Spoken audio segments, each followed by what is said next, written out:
안녕하세요. 오후장 파업의 강동석입니다. 미국 재정절벽 해결에 대한 합의안이 긍정적인 이야기가 나오면서 오늘 글로벌 증시가 상승 마감했습니다. 이에 따라 코스피, 코스닥 지수도 모두 다 오름세인데요. 코스피 지수는 1% 상승하면서 1932선에, 코스닥도 0.5% 오른 496선에서 거래되고 있습니다. 오늘 외국인의 지지 속에 현대차 3인방이 급등 연출하고 있습니다. 기아차는 5%, 현대차는 현대모비스는 3% 오름세인데요. 자세한 시황은 잠시 후에 전해드리고요. 오늘 나로 발사가 있습니다. 오후 4시부터 6시 55분 사이에 발사될 예정인데요. 자세한 속보와 또 종목 대응까지 꼼꼼하게 챙겨드리겠습니다. 먼저 시황부터 한번 챙겨보겠습니다. 코스피 지수는 1922로 출발했습니다. 전일 대비 10포인트 이상 상승했고요. 현재는 1932.34입니다. 전일 대비 1% 넘게 오름세입니다. 6일째 기관 순매수가 이어가고 있습니다. 외국인은 3일 만에 매수세가 유입되면서 소폭이나 외국인과 기관의 쌍끌이가 매수가 되고 있는데요. 현재 코스피 지수는 1932.11, 전일 대비 1% 상승했습니다. 네, 수급도 한번 함께 보시겠습니다. 오늘 외국인과 3일 만에 매수세 유입되고 있죠. 6일째 기관은 순매수 이어가고 있는데요. 자동차 업종과 코스피 지수 상승으로 증권 업종이 오름세 보이고 있습니다. 화학과 기계 섹터도 흐름이 좋습니다. 네, 코스닥은 497로 출발했습니다. 어제 대비 0.6% 오른 수치였는데요. 현재는 496.65, 전일 대비 0.44% 상승했습니다.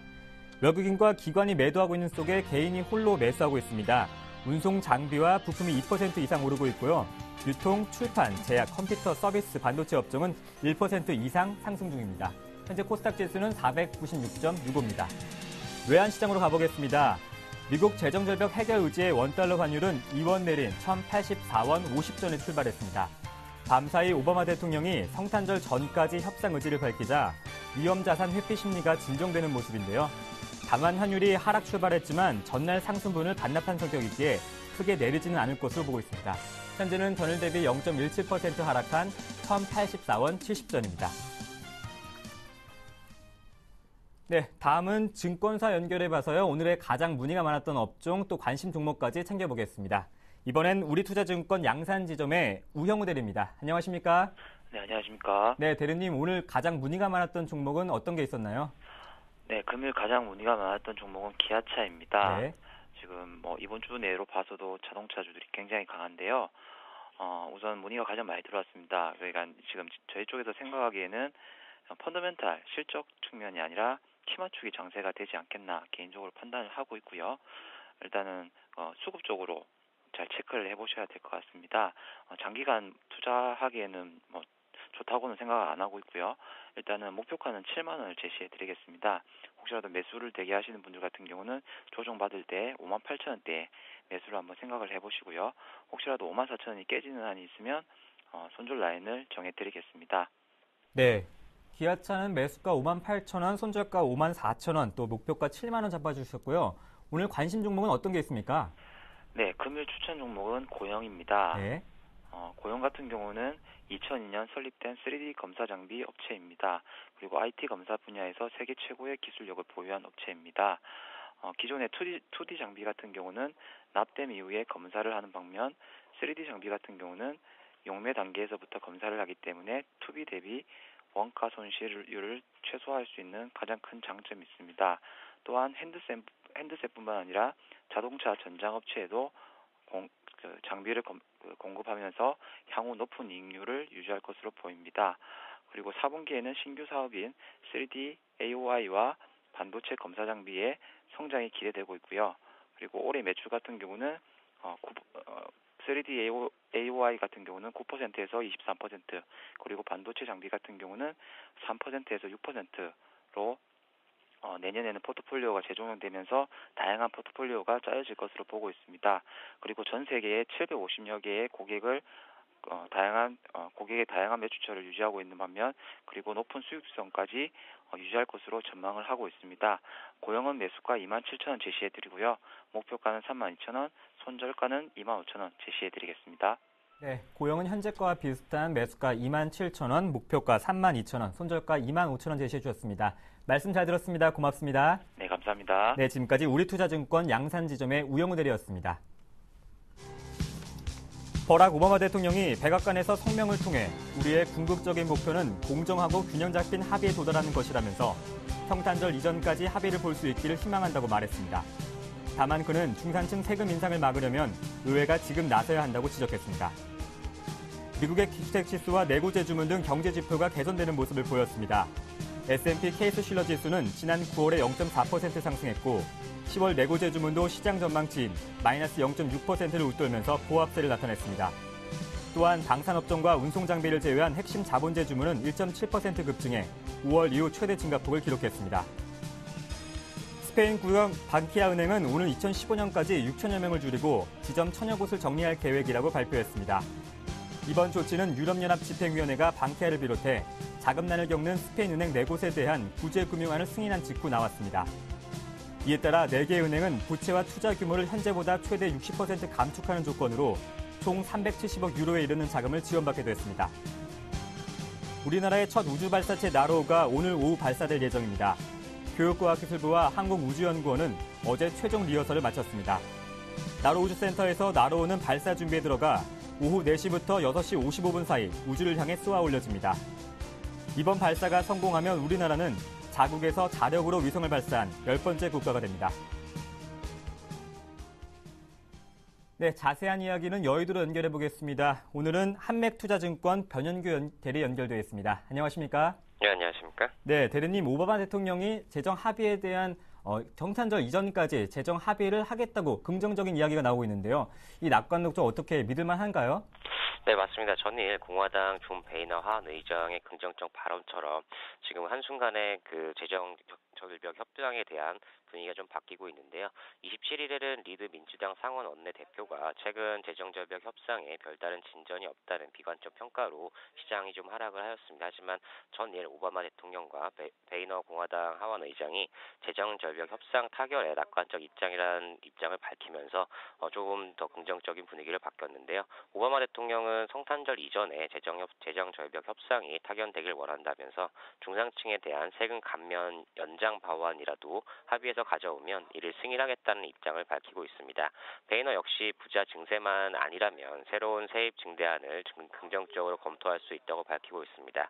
이처럼 서로 합의한 의사는 있지만 재정 절벽 현안에 대하여 민주당과 공화당의 입장 차이가 분명한데요. 실제적으로 재정 절벽 협상 타결까지는 시간이 좀 더 필요하다고 볼 수 있습니다. 세부적으로 보시면 민주당의 경우 부자 증세를 통한 세수 확보를 원하고 있지만 공화당은 감세를 유지하고 또한 사회보장 지출을 축소함으로써 세수를 확보하자는 입장 차이가 있습니다.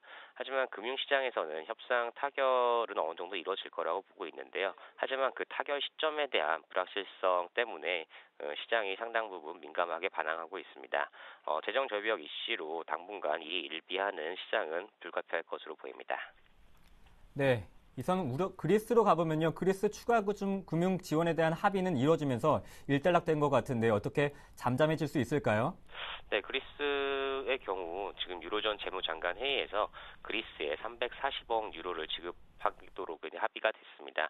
그 전제 조건으로 2020년까지 부채 규모를 GDP 대비 124% 수준으로 낮춰야 한다는 것인데요. 이번 합의에서 IMF의 양보가 컸다고 볼 수 있습니다. IMF는 그동안 그리스 정부가 부채 규모를 더 줄여야 한다고 주장해 왔는데요. 이번에 한 발 물러서면서 구제 금융에 대한 합의가 이루어질 수 있었습니다. 또한 전일 EU에서는 스페인 국유은행에 대한 국유화 은행 4곳에 대한 구조조정안을 승인했는데요. 이에 따라 다음 달 중순 유로존 구제기금인 유로 안정화 기금에서 약 370억 유로, 478억 달러 정도의 자금을 지원할 수 있게 되었습니다. 하지만 이 같은 긍정적인 뉴스들 때문에 긍정적인 유로존의 해결 방안이 좀 나오는 것 같지만 아직까지도 불확실성은 지속된다고 볼 수 있는데요.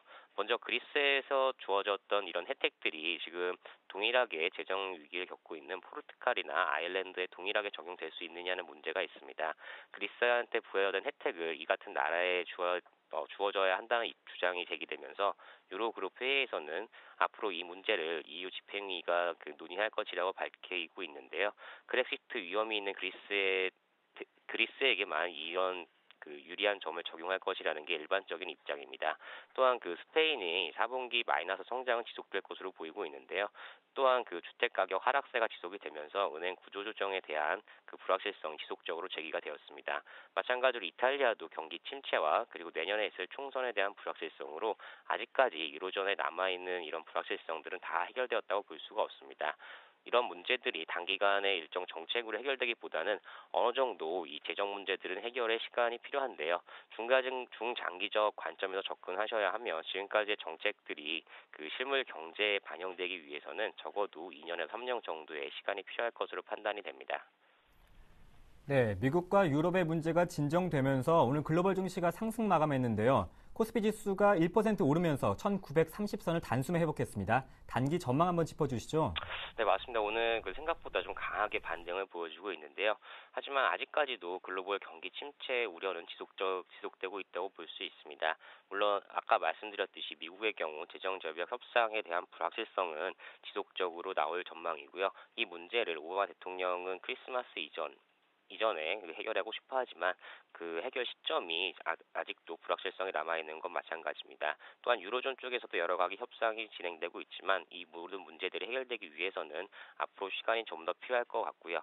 또한 그 중국이 문제인데요. 중국은 지금 정권 교체를 이루었지만 아직도 부동산 버블 문제와 빈부 격차 그리고 도농 격차 문제들 때문에 중국 버블이 터지게 되면 세계 경제에 큰 충격이 될 수 있을 것입니다. 때문에 이런 글로벌 경기 침체 우려 때문에 지금 메이저들의 그 뚜렷한 수급 개선이 이루어지고 있지 않은데요. 금일의 경우도 해외 증시가 1% 가까운 상승을 보였음에도 불구하고 외국인들이 현물 쪽에서 약 300억 가량의 그 순매수밖에 보여주고 있지 않습니다. 이 같은 움직임들은 아직까지도 해외 불확실성에 대한 관망세가 지속되는 것이라고 볼 수 있습니다. 때문에 시장은 단기적으로 1870에서 1950 정도 사이에서의 박스권이 지속될 것으로 보입니다. 네, 외국인과 기관의 쌍끌이 매수가 들어오고 있는데요. 내친 김에 61선, 1935까지 돌파 가능할까요? 네, 맞습니다. 지금 1차적으로 저항선은 61선이 될 것으로 보이는데요. 금일은 그 외국인들이 선물 시장에서 강한 그 순매수를 보여주고 있고요.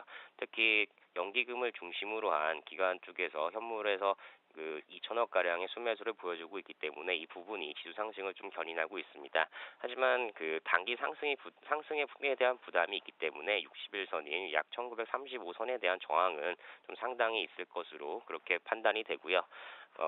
또한 그 납폭 과대 중심의 그 자동차나 철강 화학들이 그 납폭이 과대했기 때문에 저가 매수세가 유입이 되었고 또한 그 정부에서 환율에 대한 그 개입 기대감 때문에 어느 정도의 반등을 보여주고 있습니다. 하지만 세계 경제의 글로벌 경기 둔화에 대한 우려가 있기 때문에 이 반등이 추세적으로 이어질지는 좀 더 확인을 해보셔야 될 것 같고요.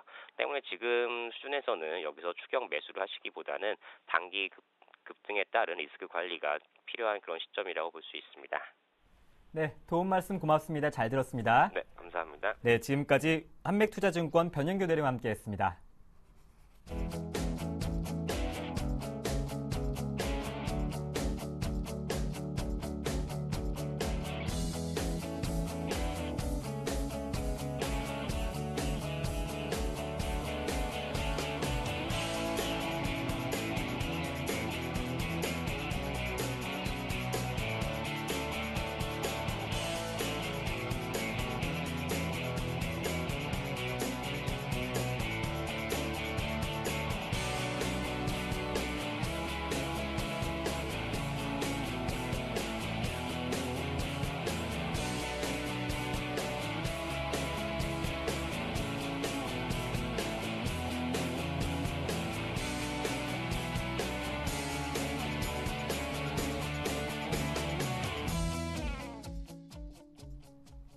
네, 이번에는 앞으로의 시장 방향과 오후장 전략 받아보겠습니다.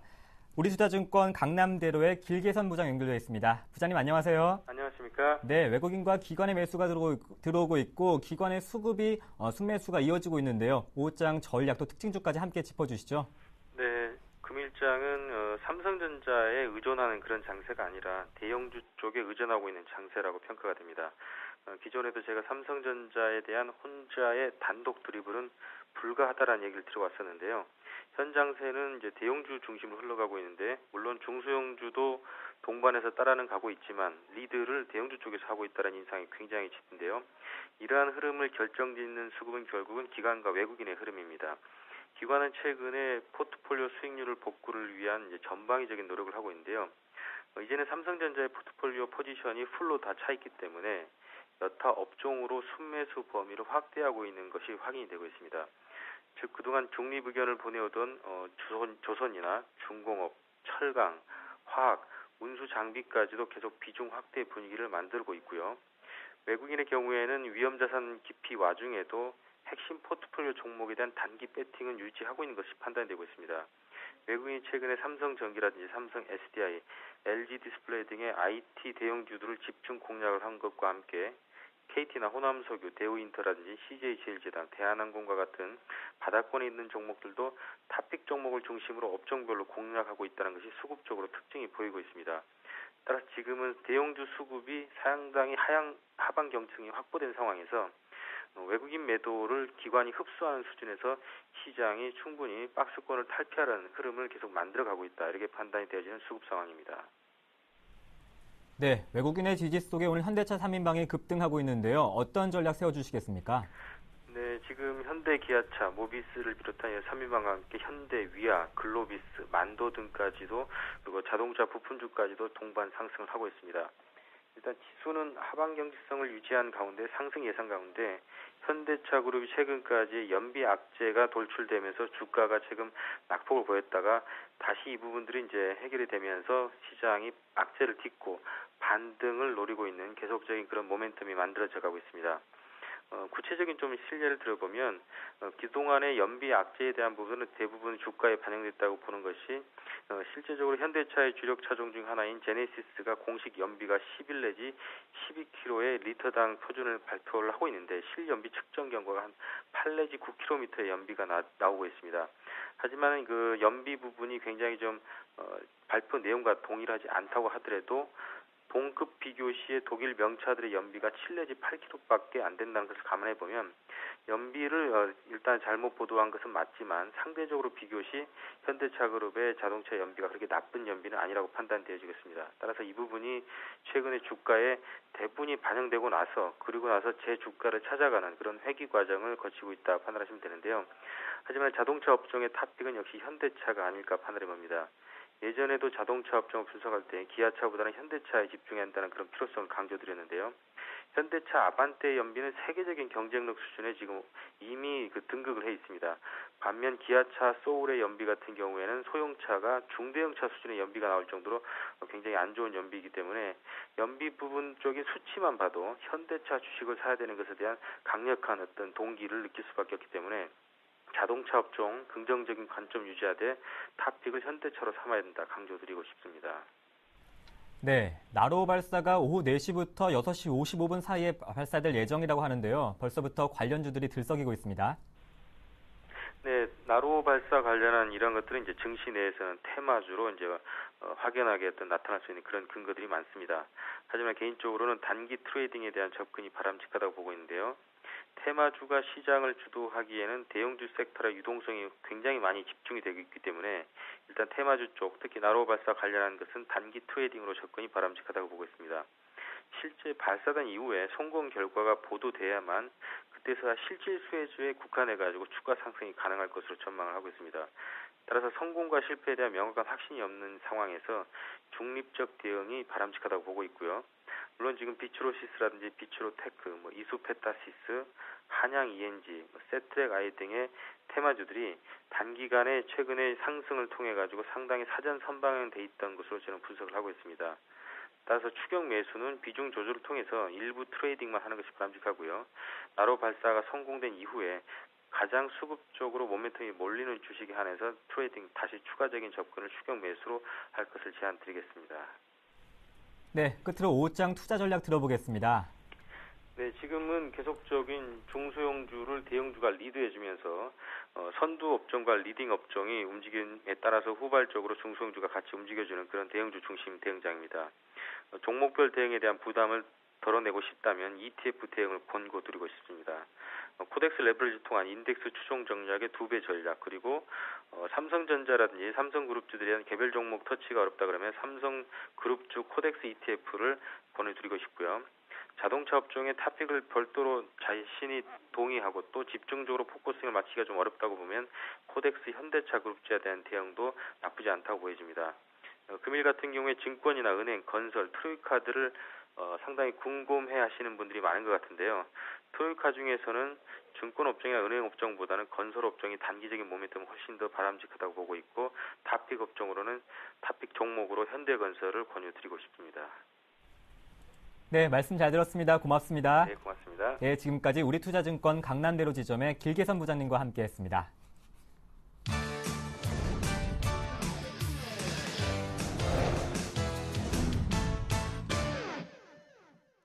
네, 지금부터는 구체적인 5장 전략과 포트폴리오 짜보는 시간 가져보겠습니다. 반가운 얼굴이네요. LNS 파트너스의 하창문 팀장님과 함께하겠습니다. 안녕하세요. 안녕하십니까. 네, 하창문 팀장님, 오늘 1930선을 단숨에 회복했는데요. 오늘 장 특징 한번 짚어주시죠.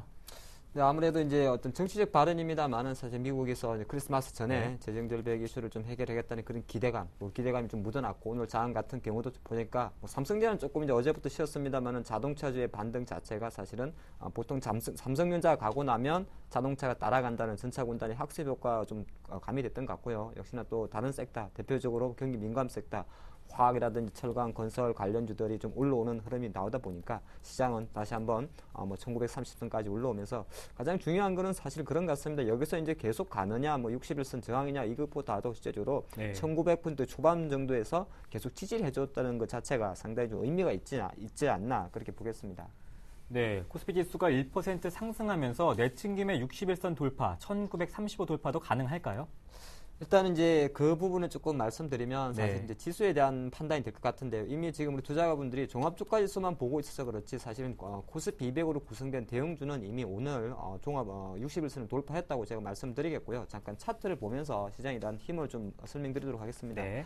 제가 지금 시장 대부분은 아직 재정절벽 이슈는 해소된 거 아니다. 왜냐하면 아직까지는 구체적 방안이 안 나왔기 때문에 그래서 경계감 늦추지 말자 이런 이야기 하면서 상당히 그보다 조금 중요한 거는 그래도 1900선 정도에서 사실 단기 골든 크로스가 나왔습니다. 단기 골든 크로스라는 건 5일선이 21선 돌았었기 때문에 1차 조정이 나온다 그래도 큰 폭의 조정이 아니라면 그게 1900선 초반에서 지지해준다는 흐름이 될 것 같고요. 하지만 조금 상승 라인을 갈 때 사실 1935포인트 정도의 61선이 중요한 것이 아니라 사실 그 정도 가게 되면은 이 데드크로스 지점이 사실 1945 정도 있습니다. 이 이제 데드크로스니까 3개월 전 매물 부담이 된다는 거죠. 그런 관점에서 사실 종합지수로만 놓고 보면 추가적인 1940포인트 정도 가더라도 약간 쉴 수 있다 보는 것이고, 그 흐름 속에서 조금 더 디테일하게 봤을 때 이게 코스피 200 지수입니다. 요거는 이 코스피 200 지수는 뭐냐면은 대형주 아니겠습니까? 대형주면서 프로그램 매수 영역이 큰데 오늘 보시면 이미 61선을 돌파했다는 겁니다. 이것 자체는 뭘 의미하냐면 오늘도 연기금이 주식을 통해서 사고 있습니다만은 프로그램 매수까지 유발시킬 수 있는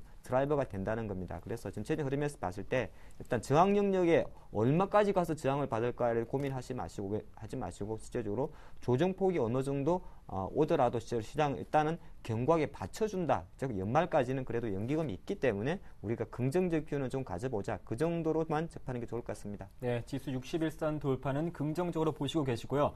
오늘은 외국인의 지지 속에 현대차 3인방이 강하게 급등하면서 기아차가 5% 오르고 있는데요. 어떻게 대응해 볼까요? 네, 제가 좀 보니까 늘 그런 말씀 좀 드렸던 것 같아요. 사실 장기적 투자 관점이라면 21만 원 초입에 있었던 현대차, 사실 저는 기아차에 대해서는 조금 부정적으로 봤습니다만 어쨌든 이번 주 중에 현대차가 계속적으로 올라오다 보니까 기아차도 동반 상승을 하는데 전체적인 흐름은 그런 것 같습니다. 사실 이제 시장에서는 계속 그런 이야기를 하죠. 연비 그런 우려보다도 이머징 시장의 자동차 판매가 증가할 것이다. 그런 이야기 나오고 있고, 사실 이번 주 초반 정도에 이제 제가 알기로는 내일인가 모레 다음 주 초 정도인데 11월 달 북미 자동차 판매 동향이 발표되는데 이미 증권사 일부에서는 연비 과장 파문에도 불구하고 현대 기아차의 북미 점유율 자체가 견고했다. 그런 이야기 좀 나오면서 미리 좀 반영되면서 오르는 게 있지 않나 보겠고요. 그리고 가장 큰 상승 드라이버는 바로 지수에 있습니다. 지수에 있다는 것은 지수가 1900포인트를 회복하고 실제로 삼성전자 강하기 때문에 연기금들은 어떤 섹터를 사야 되냐면 당연히 지수 관련 대형주를 사야 된다는 거죠. 그런 관점에서 현대차의 매수가 들어오는데 투자 관점은 사실 지금 시장에 대한 비유가 부정적이지는 않습니다. 하지만 그렇게 박지마도 않다는 생각을 하신다면 사실 중간중간에 계속적으로 덥석덥석 물기에는 현재 23만 원까지 올라와 버린 주가는 다시 한번 또 20만 원 대비해서는 부담이 된다는 거죠. 그래서 보유 관점 좀 유의하게 하시고요. 미리 예측하고 팔 필요는 없습니다. 연기금리 매수가 계속 들을 거기 때문에 미리 예측하고 팔 필요는 없는데 신규 매수를 지금 바로 덥석 붙기에는 뭐 솔직히 저도 좀 부담스럽다. 그래서 네. 보유하신 분에 대해서는 조금 더 시세 즐기시고요. 미리 예측해서 팔 필요는 없다. 그 정도 전략만 드리겠습니다. 네, 오늘 LG화학도 3% 상승하면서 조선주, 화학, 철강주 상승하고 있는데요. 추가적인 반등 기대할 수 있습니까? 네, 이제 그 화학주 섹터 중에는 제가 제일 먼저 봐야 될 거는 금호석유를 먼저 좀 네. 말씀드릴까 싶습니다. 사실 최근 이번 주 장에 가장 큰 화학주 섹터에서 강한 상승 드라이버 스타트를 걸은 종목은 보면 사실은 금호석유입니다. 오늘도 7%가 반등을 하고 있죠. 뭐 10만 원에서 지금 이번 주 3일 동안에 얼추 15% 급등을 했는데 금호석유의 지금 성장 드라이버가 뭐 중국 화학업종 그런 이야기 아니죠. 지금 증권사들이 금호석유에 대해서 매수콜을 보내는 결정적인 이유는 바로 타이어 부분입니다. 타이어 부분에 대한 수요. 근데 그걸 조금 확대 해석하게 되면은 타이어는 바로 자동차 아니겠습니까? 그리고 결과론적으로 봤을 때는 자동차 산업에 대해서는 계속 성장 드라이브를 준다는 겁니다. 그래서 금호석유의 상승세 좋았고 아무래도 금용석유가 이렇게 상승세를 치고 가다 보니까 옆에 있는 뭐 호남석유라든지 기타 관련주들의 상승이 좀 나오는데 지금 화학 섹터와 철강 섹터 같은 경우 이렇게 접하는 게 좋을 것 같습니다. 일단 처음으로 봤을 때는 기관들 외국인들의 쇼커버가 좀 많고요. 또 두 번째는 이 섹터가 또 연기금이 산다는 겁니다. 연기금 산다는 게 참 연기금은 항상 12월 달에 많이 삽니다. 많이 네. 사다 보니까 실제적으로 쇼커브 미리 매도체를 쳤던 친구들은 좀 팔게 되는 것이고 그리고 그런 상태에서 이제 섹터에 쏠림이 될 것 같은데요. 그렇게 나아진 건 없습니다만은 어떤 기술적 반등 수준과 좀 맞물리기 때문에 자동차와 거의 이 또 투자 전략은 일맥상통합니다. 사실은 이제 많이 고생했기 때문에 어느 정도 좀 부담 가지시고요. 부담이 아니라 여유는 좀 가셔도 될 것 같고요. 근데 과연 공략 가능하냐? 가능합니다. 사실은 자동차도 제가 같이 좀 조금 말씀드리면 공략 네. 가능하다는 뭐냐면 현재 수준에서 눈높이만 낮추시면 사실은 올라오는 종목을 사야 됩니다. 그래서 가능하긴 한데 일단 신규 매수분 하시는 분들은 조금만 눈높이 낮추라. 눈높이 낮추라는 거는 장중 조정을 이용해서 목표 수익률을 한 자리 수에서 좀 잘라준다는 말씀을 좀 드리겠습니다. 네, 알겠습니다. 그렇다면 오늘 업종도 화학 또 철강 섹터인가요? 관심 종목도 한번 짚어주시죠. 네, 첫 번째 제가 말씀드릴 종목은 LG화학입니다. 네. LG화학 뭐 어느 정도 오늘도 한 31만 5천 원까지인데 제가 사실 늘 그런 말씀드립니다. LG화학은 화학 섹터보다는 조만간에 이름을 바꿀 것 같습니다. LG, 뭐 IT 이런 식으로 네. 이렇게 말씀드리는데 아무래도 정보 소재 부분의 비중이 좀 높다는 거죠. 근데 저는 오늘 LG화학을 실제적으로 화학 부문에서 한번 좀 접근해봤습니다. 일단 10% 정도 비중 생각하고요. 네. 한 1개월 정도 생각하면 한 7, 8% 생각하는데 어떤 일이 있었냐면은 9월 달에 실제적으로 SAP라는 게 있습니다. LG화학에서. SAP가 뭐냐면은 우리 기저귀라든지 이런 거 생필품에 들어가는 주요 화학 부품을 말합니다. 원료 재료죠. 근데 일본의 대부분 일본은 또 이제 경쟁사가 많은데 일본에 보니까 9월 달에 니폰 쇼코바라는 공장에서 불이 났습니다. 폭발을 해가지고 실제로 이 시장 자체가 전체에서 15%가 감소를 했다는 거죠. 그러면 그것은 다시 LG화학의 반사이익이 된다는 겁니다. 그런 관점에서 정보 소재 부분은 뭐 배터리라든지 정보 소재 부분을 차치하더라도 그동안 부진했던 화학 부분에서의 어떤 반사이익 자체가 나온다 했을 때는 LG화학의 상승 탄력인 사실은 날개를 달아주는 거다. 그런 말씀드리겠습니다. 그래서 실제적으로 워낙 화학주에 대한 부정적 전망이 있겠습니다만 LG화학은 항상 화학 정보고 배터리 부분이나 이 IT 쪽이 잘 되기 때문에 화학적인 부분에서 조금만 받쳐주면 되는데 이번에는 약간 그 부분이 가능이 될 것이다 보는 것이고요. 투자 전략은 조금 간단합니다. 이런 종목은 제가 보니까 지금 31만 5천 원 정도인데 네. 뭐 오늘 종가 수준이 한 30, 이 정도 가격에서는 신규 매수하셔도 괜찮지 않나. 오늘 뭐 종가 가격도 60일선 돌파 양봉이기 때문에 네. 실제로 내일 조정이 오더라도 조정폭은 낮을 것이다 봅니다. 그래서 한 1개월 정도 보시고 뭐 화학 섹터 같은 경우 비중을 10% 이상 실을 수가 없습니다. 그래서 10% 정도 하면서 목표 가격은 한 7% 정도 생각합니다. 한 33만 3천 원 정도 얼추 10월 고점 정도까지만 지켜보겠고요. 손절 라인은 뭐 기술적 반등을 노렸습니다만은 30만 원 이탈하더라도 잠깐 커버할 수 있기 때문에 쭉 낮춰가지고 한 29만 3천 원까지는 한 버텨보자 그런 전략 드리겠습니다. 네, 하천복 팀장님은 화학 섹터에 대한 긍정적인 평가로 LG화학 오늘장에서 3% 상승이 나오고 있는데요. 현재가 매수가로 짚어주셨고요. 목표가는 33만 3천 원, 손절가는 29만 3천 원 제시해 주셨습니다. 다음 종목도 궁금한데요. 관심 종목 소개해 주시죠. 네, 제가 무거운 종목 하나 말씀드릴게요. 현대하이스코입니다. 네. 아니 뭐 왜 갑자기 철강이냐 이렇게 네. 할 수 있는데 지금 장은 사실은 그렇습니다. 저는 이제 12월 달 제가 미리 말씀드리면 물론 뭐 IT 종목들도 좋고 다 좋습니다만 기왕이면은 리스크 관리가 필요하면서 한 5에서 7% 수익률을 생각하는 종목이 어떨까 싶습니다. 현대하이스코는 사실은 철강 업종에 맞긴 맞습니다만은 네. 동국제강이나 현대제철, 뭐 현대변지스틸, 뭐 이런 건 조금 다르죠. 자동차용 강판 업체를 좀 보시면 좋을 것 같고요. 그러다 보니까 이 종목도 결과론적으로는 자동차, 현대차가 차를 많이 찍어내면 잘 팔리는 겁니다. 자동차 그 차체를 만들지 않습니까? 그런 네. 관점이고 전체적으로 보니까 여름에 이제 10월 달에 그 미국 쪽 연비 과정 때문에 현대차, 기아차 판매량이 좀 감소할 거라 우려가 있어가지고 이 정도도 같이 내렸었는데 네. 좀 다행스러운 거는 현대 하이스코가 북미 쪽에서 이양하는 자동차 강판 비중은 10% 미만이라 그럽니다. 그래서 영향력은 작았는데 전체적으로 그러니까 자라갔음에 놀란 겁니다. 그래서 좀 빠졌다 그런 말씀 좀 드리는데 투자 관점에서는 사실 좀 철공업종 중에서는 뭐 포스코보다도 현대제철 같은 종목은 좀 관심이 있지 않나 보겠고요. 네. 크게 두 가지만 접하시면 될 것 같습니다. 왜? 자동차는 실제적으로 북미는 조금 지어질 수 있어도 중국이라든지 실제적으로 중국 정몽구 회장도 중국 공장에 많은 비중을 두고 있지 않습니까? 중국이 어떤 포커스를 맞추면 계속적으로 생산을 하겠다는 거 아니겠습니까? 그 부분 좀 맞추시고 또 철강업종 같은 경우도 투자 심리가 좀 안 좋아서 포스코나 동국제관, 현대제철 같은 경우는 실제적으로 조금 오늘 반등하고 있습니다만 쉴 수 있어도 현대 하이스코의 상승 탄력은 좀 남아있지 않나 보겠습니다. 그래서 투자 의견 이것도 뭐 동일합니다. 오늘 제가 보니까 지수가 뭐 종가에 그렇게 빠질 장은 아닐 것 같아서 네. 딱 종가 위치가 아마 60일선을 돌파하는 안착하는 흐름이 될 것 같습니다. 한 45,600원 정도가 60일선인데 뭐 네. 종가 수준에서 그 정도 좀 매수하는 거 어떨까 싶고요. 네. 목표 가격 같은 경우는 맞습니다. 두 자릿수 모으기 조금 힘듭니다. 그래서 네. 진짜 한 49,500원 정도 약간 눈높이 낮춘 목표 가격을 생각하고 손절 라인은 한 41,500원인데 사실 지금 제가 판단하는 철강, 조선, 화학주들은 사실은 11월 달 형성했던 그 저점 라인이 그래 올해 2012년도 거의 저점 라인일 가능성이 많기 때문에 일단 제시는 해드립니다만은 사실 그 정도까지 떨어질 것 같지는 않다 말씀드리겠습니다. 네. 하창봉 팀장님의 두 번째 관심 종목은 현대하이스코였고요. 매수가는 오늘 종가 기준으로 45,600원, 목표가는 49,500원, 손절가는 41,500원 제시해 주셨습니다. 하창봉 팀장님, 오늘 나로 발사가 있는데요. 나로 관련주를 미리 매수하신 분들 어떻게 대응해 보면 좋을까요?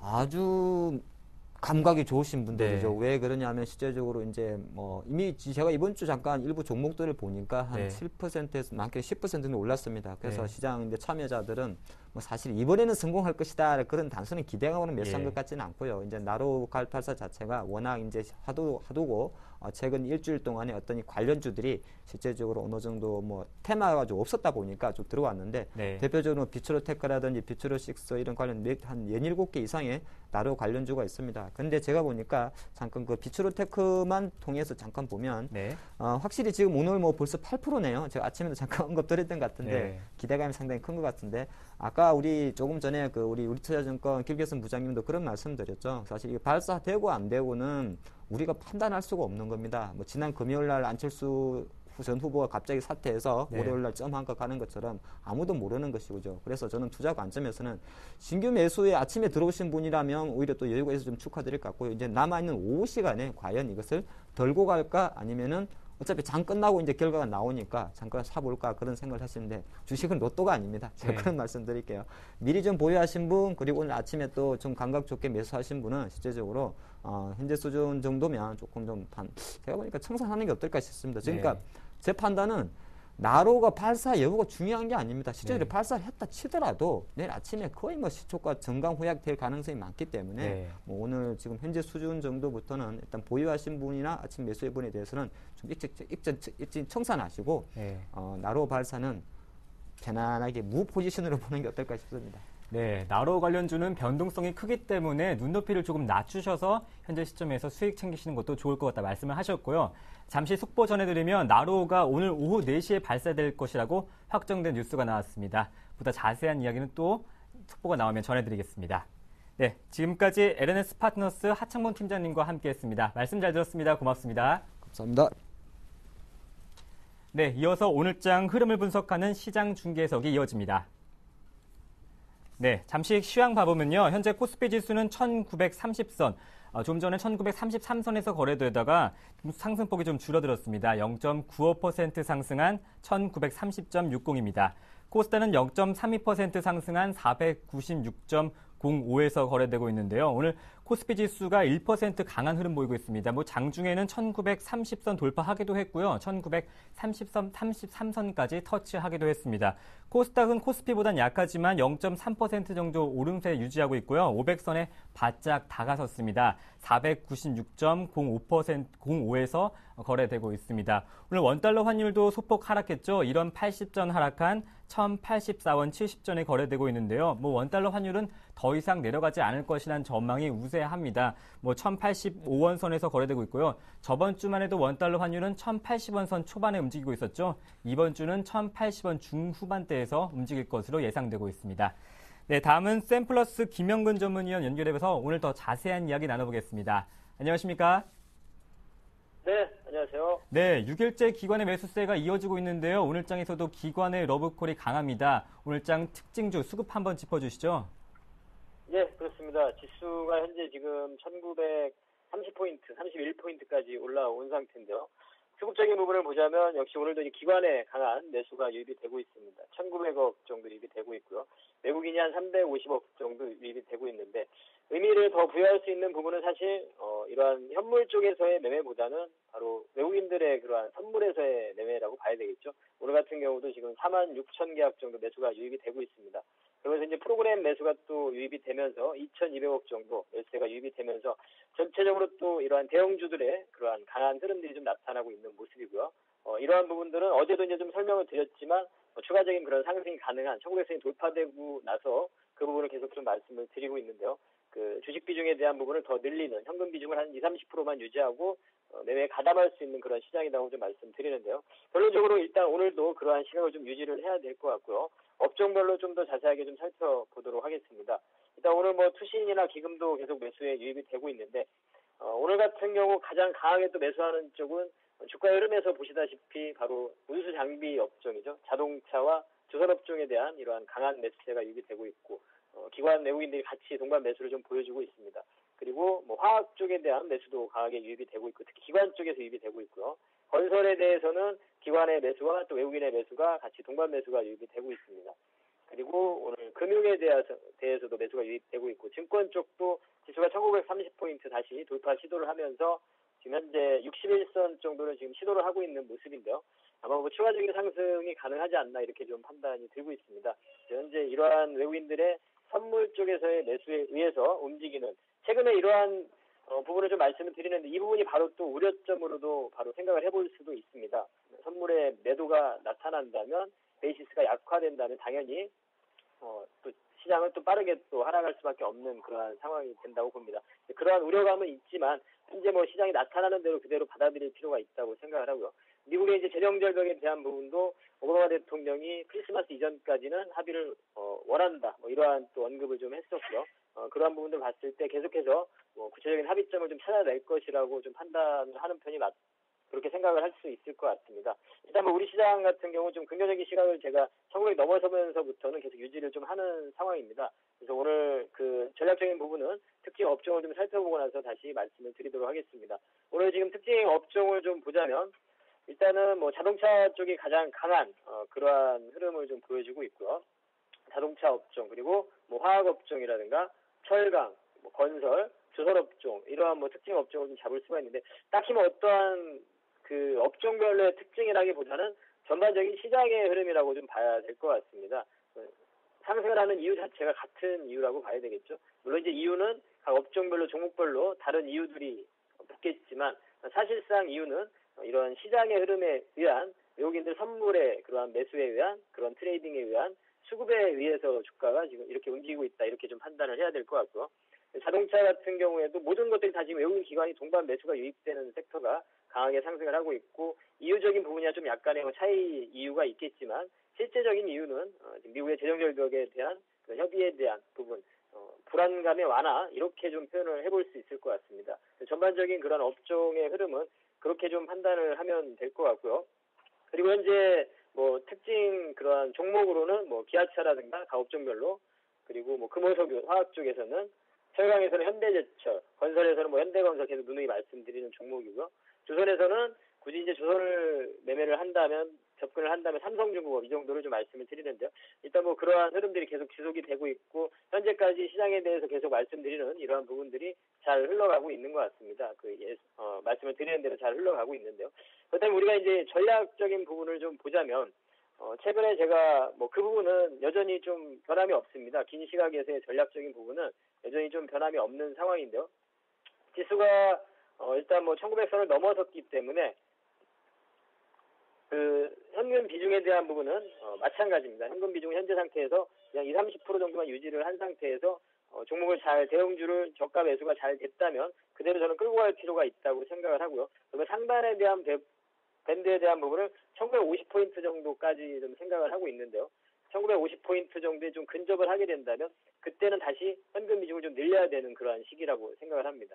긴 시각에서 말씀드리는 부분보다는 저는 항상 여러분들에게 좀 트레이딩 관점에서 단기적인 트레이딩 관점에서 말씀을 드리는데요. 1950포인트가 다가오면 그때 다가올수록 다시 현금 비중을 조금은 늘려줘야 되는 그런 시기가 오는 거라고 판단을 하고 있고요. 그래서 그때까지는 그러면 지금 대형주의 어떤 흐름을 그대로 좀 누리시면 될 것 같습니다. 그리고 관심을 가져야 되는 그런 섹터는 여전히 마찬가지입니다. IT가 오늘은 좀 쉬고 있는 흐름이죠.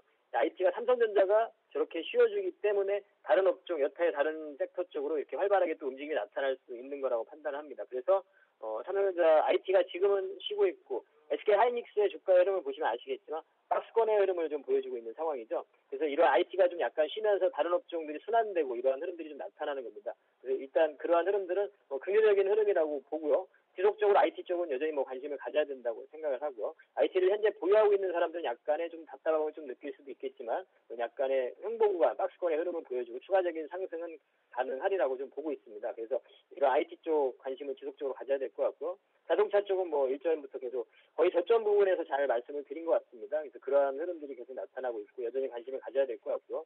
그리고 건설에서 현대건설은 마찬가지 말씀드리고 전략상의 부분이 상당히 변한 부분이 좀 없습니다, 사실. 그래서 여전히 똑같습니다. 화학 쪽에서도 LG화학 계속 좀 말씀을 드렸고요. 이러한 부분들은 계속 지속으로 관심을 가져야 되는 종목이라든가 이런 섹터는 좀 변함이 없고요. 그대로 좀 유지를 해야 될 것 같고 그 지수에 대한 부분만 1950이라는 그 상단 밴드만 다시 한번 제시를 해드립니다. 그래서 그 부분이 왔을 때 다시 현금 비중을 좀 50%까지 좀 마련할 것을 좀 권유를 좀 해드리고 싶고요. 다시 지수가 조정을 받으면서 1900선에 다가온다면 그때는 다시 한번 또 반발 매수를 놀릴 수 있는 그러한 또 구간 그때 또 매수할 수 있는 종목들이 분명히 또 존재를 하게 되고요. 그러한 현금 비중을 말씀드리고 싶고 어제 제가 또 추가적으로 언급을 드렸던 중소형주에 대한 부분이 있죠. 그 부분도 다시 한번 언급을 좀 드리자면 중소형주가 강했다가 지금은 약간은 주춤한 상태죠. 그중 강했던 모바일 게임도 그렇고 이런 쪽을 보자면 주춤하고 있는 이러한 상황이 엔터주 같은 경우는 SM을 시작으로 해서 좀 꺾인 그러한 모습이죠. 그래서 그러한 부분들을 봤을 때 이미 이제 시장의 흐름은 밸류가 높게 평가됐던 이러한 부분에서 밸류가 낮은 쪽으로 이동해가고 있는 이런 흐름을 일전에 계속 말씀을 드리는데 그런 흐름이 계속 전개가 되고 있습니다. 그래서 그러한 부분들을 다시 한번 말씀을 드리고 싶고 중소형주 개별 종목들 같은 경우에는 어제도 말씀드렸지만 박스권의 상단을 돌파하는 종목은 다시 매매가 가능하고요. 박스권의 유지를 잘 해주면서 하단 밴드에 온 상태 이러한 종목들 같은 경우 여전히 접근이 가능하다. 그리고 그 섹터로 말씀을 드리자면 모바일 게임이라든가 전자결제라든가 바이오 쪽이라든가 이런 쪽은 계속 말씀을 드리는 섹터인데요. 마찬가지로 여전히 그러한 쪽은 지속적인 관심을 가질 수 있는 그러한 섹터라고 말씀을 드립니다. 그래서 시장에 대한 지수에 대한 부분과 중소형주에 대한 관심을 가질 수 있는 쪽은 이렇게 말씀을 드리고 상단 밴드 1950포인트를 좀 말씀을 드리도록 하겠습니다. 그때 현금 비중을 다시 한번 좀 늘리는 그러한 구간이 돼야 할 것이다. 이렇게 좀 정리를 해드리도록 하겠습니다. 네, 말씀 잘 들었습니다. 김영근 전문위원님. 예. 네, 나로 발사가 이제 4시에 발사할 예정이라고 하는데요. 예. 저도 학차봉 팀장님께 여쭤봤지만 전략 한번 더 짚어주시죠. 우주항공 관련주에 대해서 한번 짚어보도록 하겠습니다. 사실 우주항공 관련주 같은 경우 대표적인 테마주의 또 흐름인데요. 일전에 우리가 발사 전에 이번에 또 연기가 된 거죠. 연기가 되고 나서 지금 다시 한번 발사가 이제 확정이 된 상태인데 주가의 흐름을 좀 보시면 아시겠지만 다분히 좀 기대감으로 사실은 주가가 좀 움직이는 그러한 모습들이 나타나고요. 그래서 지난 9월 달에 거의 고점을 형성하고 난 이후에 실제적으로 발사를 앞두고 나서 주가는 좀 꺾여버리고 좀 좋지 못한 주가의 흐름이 좀 나타나는 상태죠. 그리고 나서 다시 한번 재발사 시기가 다가오면서 일단 하락을 멈추고 다시 반등을 시도하는 그러한 흐름들이 좀 나타나고 있는데요.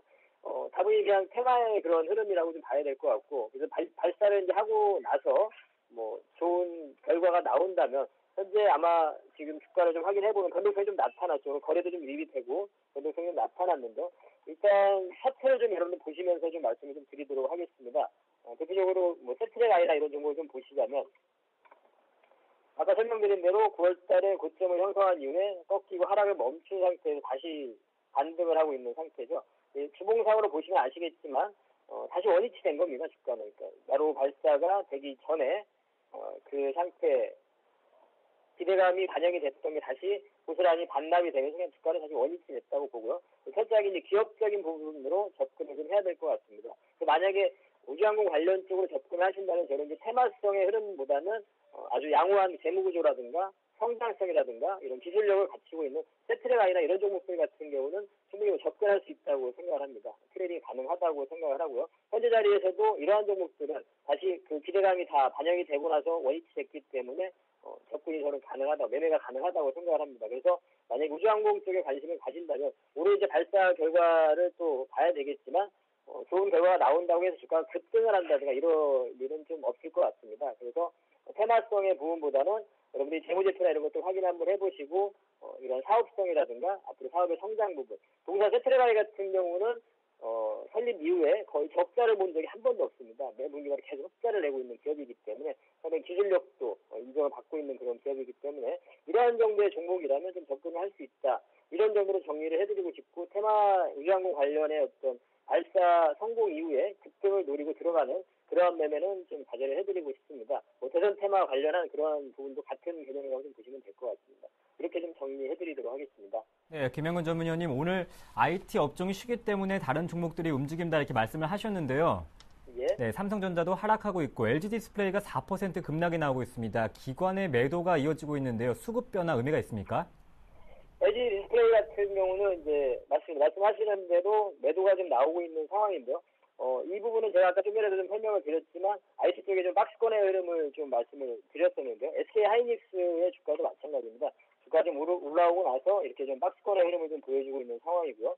LG 디스플레이 같은 경우도 최근에 가파르게 좀 올라온 상태에서 옆으로 행보하는 박스권의 흐름이라고 생각을 하고요. 그래서 오늘 좀 긴 운동이 나오는 것은 물론 좋지 못한 흐름이긴 합니다만 여전히 앞으로 추가적인 상승을 좀 기대를 해볼 수 있는 부분, 성장 부분은 좀 그대로 시각을 좀 유지를 할 수 있을 것 같습니다. 그래서 오늘 좀 운동이 맞는 부분은 크게 우려할 사항은 아니라고 생각을 합니다. 뭐 앞으로 시각적인 부분은 여전히 뭐 변화가 없다 이렇게 좀 정리를 해드리고 싶고요. 특별히 뭐 개별적으로 종목에 악재가 있는 것도 아니고 단순한 어떤 수급적인 그러한 흐름이라고 판단을 하고 있습니다. 네, 말씀 잘 들었습니다. 고맙습니다.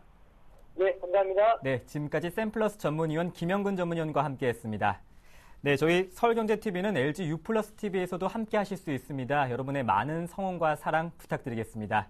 네, 11월 29일 오후장 파워업이었습니다. 시청해주신 여러분 고맙습니다.